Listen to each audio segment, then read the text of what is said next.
First literature class? Let's map out the first 1,000 years of English lit super fast.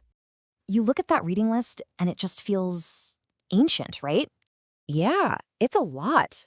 All those unfamiliar names and styles can feel pretty intimidating. So let's build that map. We'll see how each period connects to the next one. Okay, we're covering 4 major eras, from epic hero songs all the way to the first novels. First up, the Anglo-Saxon period. Think epic stories that were sung, not read.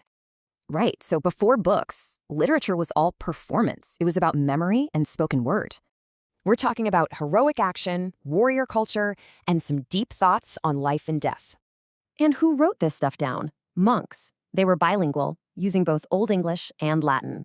Then came 1066, the Norman Conquest.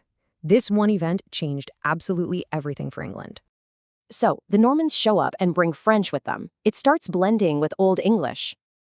And bam, you get Middle English, a totally new language for a new kind of poetry. The absolute master of this new language? Geoffrey Chaucer. His stuff feels surprisingly modern, right?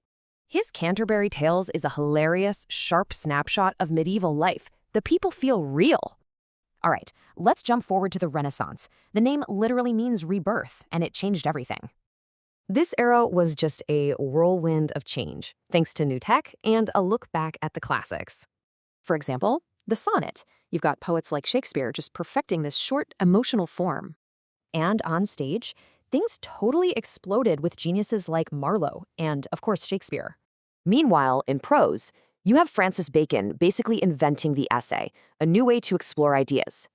Okay, our last stop. This era shifts towards reason, satire, and a brand new literary form. So, the 17th century wrestled with big ideas of faith. The 18th was all about logic. So, where did the novel come from? Well, it grew right out of these earlier prose experiments. See the shift? We went from stories about huge, epic heroes to the inner life of one person. So, now you have the map. The literary world is all yours to explore. Where will you start?